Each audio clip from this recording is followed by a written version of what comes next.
Okay, so here we have Patrice Evans, the author of Negropedia, and you know, it's something between a political satire of sorts, or rather a cultural satire, and a didactic reasoning of how it is that assimilated blacks happen to work into culture today. So, I guess to give a short bio on him, Patrice Evans is a freelance writer slash creative living in New York City. Is that still true?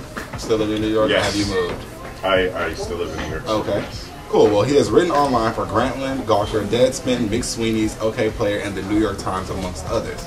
He pulls at the strings of his fraying sanity with alarming regularity on his blog, The Assimilated Negro, which was the catalyst for his book, The Negropedia. The Assimilated Negro's crash course on the modern black experience. Please welcome Patrice Evans. She screams, right? So, you know, the book has been great. You know, I've been reading through it, and first I tried just like, okay, I'm going to read it from cover to cover. But then I'm like, you know, it is really something that can be treated like an encyclopedia. So, like, looking at the table of contents and just pulling into the topics that I found myself interested in. You know, I'm just curious to know, because on the cover you mentioned that it's suitable for all melanin levels. So I'm like, okay, that could be, I mean, obviously dark to light skin. But let's talk about ages as well, you know. So who was this kind of aimed at when you were writing?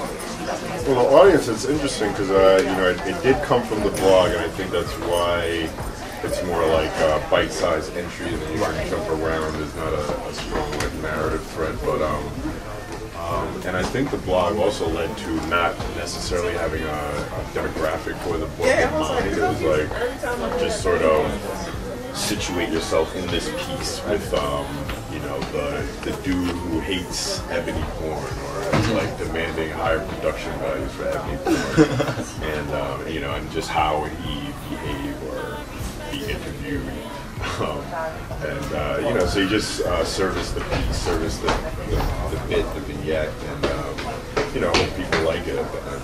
Okay. So now, you have, okay, Negropedia, so obviously there are tons and tons of different facets you can look at when you're talking about like cultural aspects of whether it be ignorance or just hilariousness within the culture. So are there any more different like pedias coming other than Negropedia that you might be writing?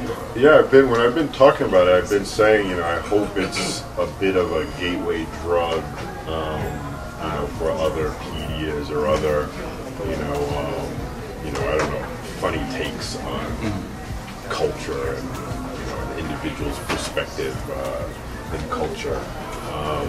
You know, so much of it, you know, especially if you come to like a Howard or something, or, you know, just if you're in a black community that knows already about the ghetto Chinese spots. Hoshi up the street, and it's a matter of just like, oh, but this hasn't been profiled and sort of given that like Frommer's Guide treatment. You know, and so I think others, you know, have their institutions and their like things they want to profile. So, you know, hopefully it's a sign of sort of post-Obama opening up for pedias and perspective. And of course I don't want to take any clout from the book, but I guess it's becoming more and more relevant as we have even videos like, excuse my language, but shit that white girls say to black girls. Or, yeah, that was a long series. Yeah. There's a lot of those. Yeah, so it's like, but it's kind of, you know, comparable, I guess, the YouTube version in a way. A lot more ignorance in the YouTube version, but when you talk about, I guess, social awareness and people being, I guess, more inclined, because I did mention like the didactic aspect of how like your book was funny but also meant to inform in a sense. How do you feel about like the online presence of things that are comparable? Yeah, I think, I mean, I love the sort of burgeoning online culture of these sorts of like little riffs and things. I mean, some of it, there is something with the book where it's sort of like, there's so much online, it's sort of like, oh, what should be in a book, what deserves like this sort of treatment or whatever, and you know, that's a tough thing, especially with Kindles now and iPads, where it's like, it's not even necessarily like, oh, a tome or like a hard book or whatever, but just what's worth collecting.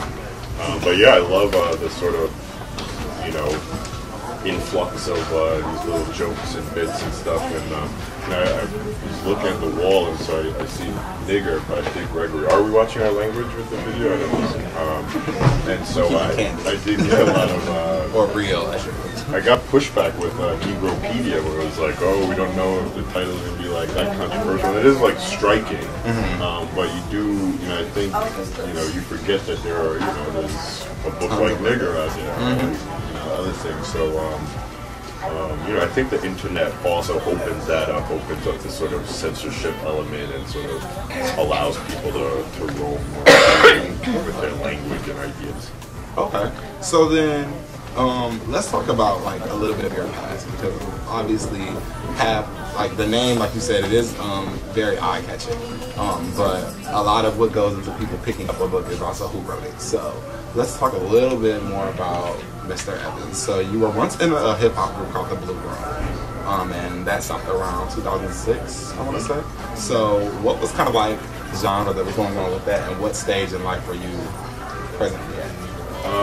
Yeah, I mean, it was, it's something I've talked about a little bit, where it's, when I started the blog, I was often like, oh, blogging's the new rapping, because at the time it was still very like fresh medium, you know, it wasn't this Twitter explosion, Facebook wasn't as, you know, entrenched in the culture, and so blogging was like this platform to have a voice and just sort of riff and have like, you know, just saying what you want. It wasn't like service news alerts and sort of less analysis and criticism pointedly, you know, in a schedule.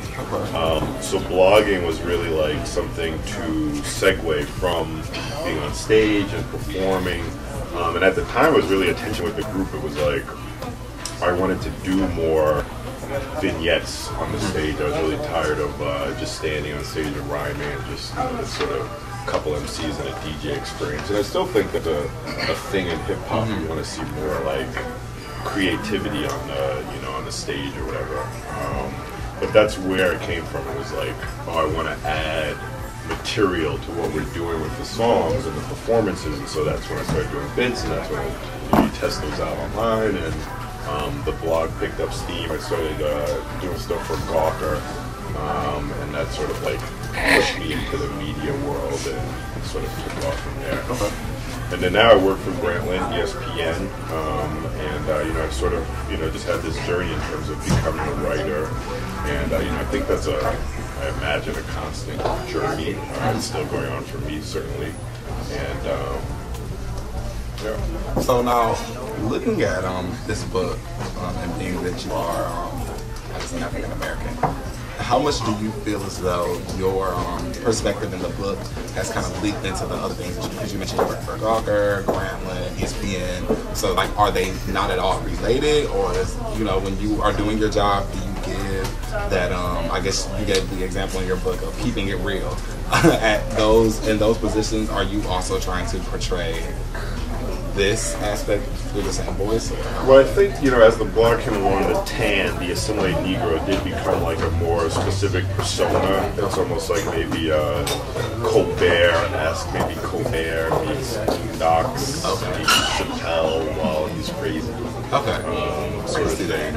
Okay. You know, or trying to, you know. And I think, you know, your personality, your own ideas obviously inform that, but you're also, you know, trying to create a space. I mean, there's a lot of, you know, just specific ideas that I'm trying to take to an extreme or to like a satirical level that I would probably, you know, at dinner with my grandparents back off from a little bit.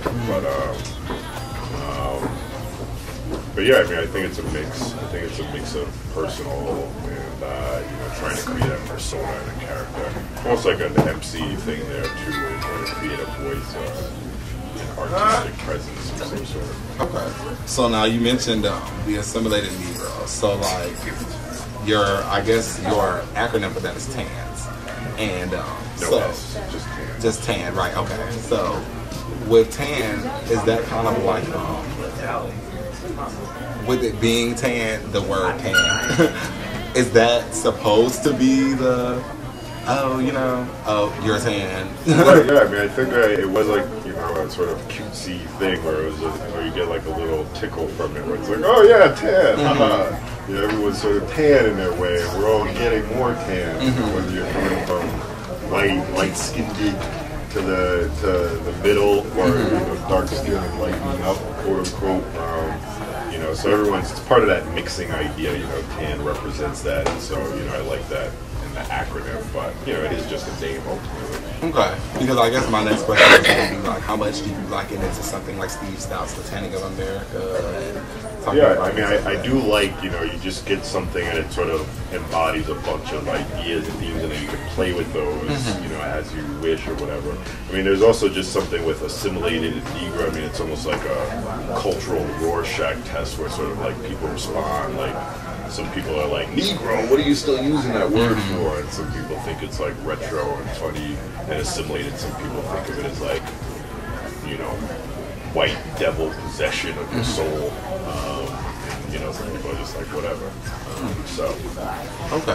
You get something to play with and people respond to it, and then you have like somewhere to go. So when we talk about like the assimilated Negro as it applies to Howard University, being that's where we are, I'm curious to know, and this could be a very interesting topic, but I'm just curious to know, like, when you're talking about Howard University students, this is supposed to be what is known as the Mecca for, I guess, black professionals in many various fields. And we often talk about when we have our career fairs coming up and students are getting ready and prepared for these interviews and internships and things like that, or just moving on in life, of like, what is it that these employers are looking for? And even upon entering Howard, I was one of the first people to hear like, oh, well, you should go to Howard because you know that these companies, when they come, they're looking for you. And I'm like, they're looking for me? Like, Kwaku? And like, they're like, no. They were looking for this, and now they're looking for this. So, but you often wonder, I'm like, well, they can't be looking for everyone that looks like this that's at Howard. So what is it that it's going to take to really get you there? Is it being tight or professional, or is it like assimilating to the culture that they're used to within the office? Or, what is your... Yeah, I mean, I don't know. It almost makes me want to turn it around and interview you because...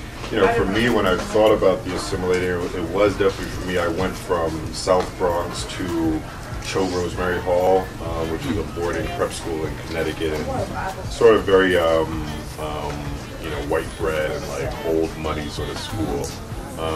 And then Trinity College in Hartford, and it was all very like, the opposite of the Howard demographics or whatever. So the assimilation to me is about, taking, coming from wherever you come from and then trying to retain that identity and that consciousness while, negotiating the politics of whatever you're trying to, do, come up in work or school or whatever.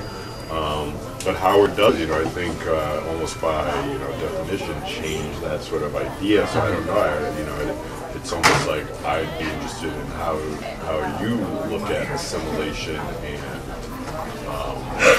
professional, careerism and aspirations from that black community perspective, from having a bunch of, a strong black community that people, that's the pool of people are choosing from, as opposed to a white or mixed community that, then you are the minority or, special. Small fish in a big pond. Right.